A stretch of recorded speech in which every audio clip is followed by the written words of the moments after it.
नमस्कार मंडळ, हे मोनवाली शिवकर यूट्यूब चॅनल आपण स्वागत आहे। आज आपण बनवणार आहोत ड्रमस्टिक पराठा।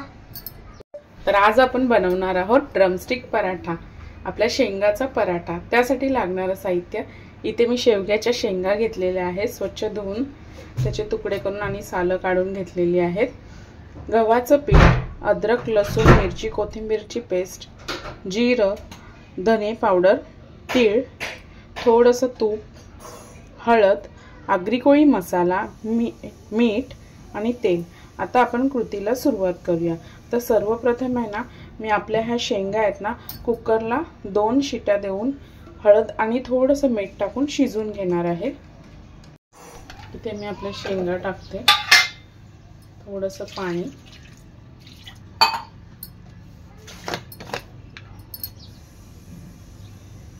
थोडीशी हळद,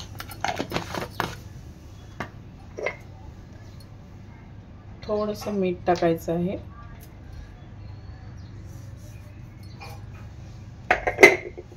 ते चांगलं मिक्स करून एक कुकरला 2 शिट्ट्या घ्यायच्या आहेत। तर इथे आहे ना, मी आपल्या शेंगा कुकरला 2 ते 3 शिट्ट्या घेऊन शिजवून घेतलेल्या आहेत। आता ह्याचा पूर्ण ते गर काढून घ्यायचा आहे। हे पहा, इथे मी आता शेंगांचा पूर्ण गर काढून घेतलेला आहे आणि असा चोथा हा साइडला केलेला आहे त्याच्यामधला। आता आपण ह्याच्यामध्येच आपलं पीठ सगळं मळून घेणार आहोत। आता इथे आहे ना, मी एका बाउल मध्ये सगळा गर काढून घेते।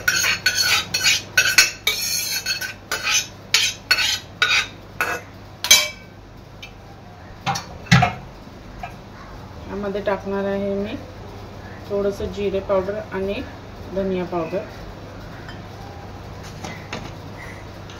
हळद,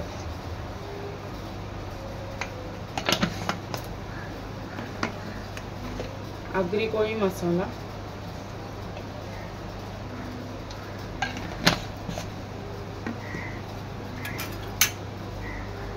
अद्रक, लसूण, मिरची, कोथिंबीरची पेस्ट,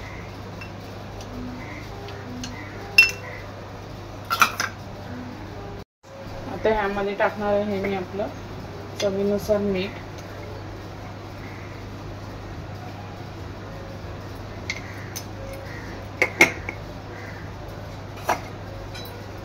आपलं गव्हाचं पीठ,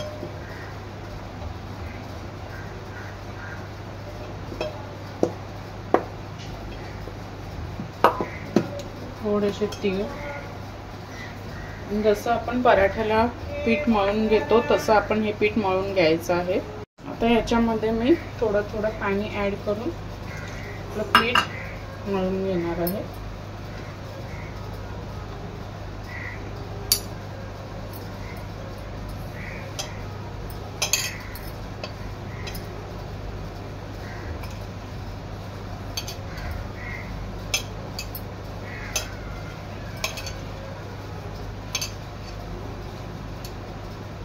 आणि जेव्हा आपण ते शेंगाचा गर घेतो ना, तो पूर्ण हे करून घ्यायचा आहे, म्हणजे त्याच्यात शेरा अजिबात आल्या नाही पाहिजे, नाहीतर आपल्याला पराठा लाटताना शेरामध्ये येऊ शकतात शेंगांच्या।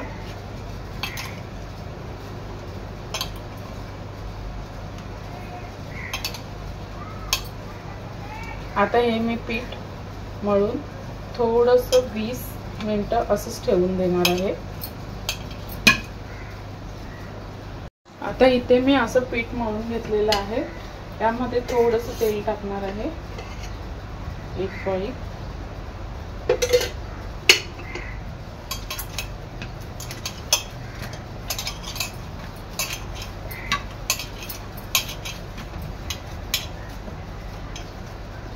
एक 10 ते 20 मिनिटं असंच झाकून ठेवणार आहे। एक 10 ते 15 मिनिटांनंतर मी आता पिठाचे गोळे करून घेतलेत आणि आता पराठा लाटून घेणार आहे।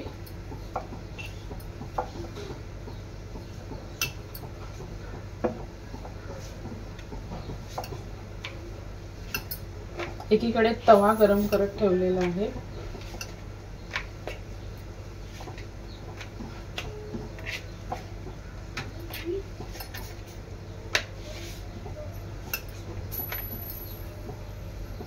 अशा प्रकारे सर्व पराठे मी लाटून घेणार आहे। तवा चांगला गरम झालेला आहे।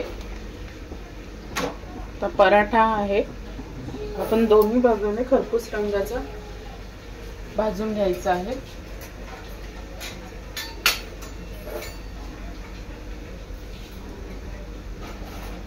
एका साइडने पलटून घ्यायचं आहे, वरून तूप लावायचं आहे।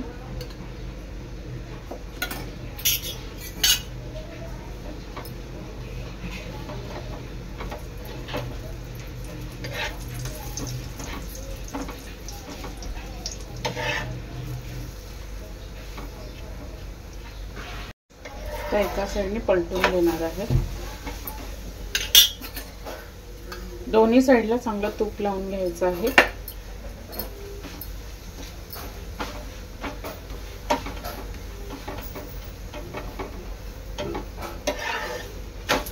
अशा प्रकारे संपूर्ण पराठे मी दोन्ही साइडने भाजून घेणार आहे। अशा प्रकारे तयार आहे आपला शेवग्याच्या शेंगांचा पराठा। व्हिडिओ आवडल्यास लाईक करा, शेअर करा, सबस्क्राइब करा। धन्यवाद।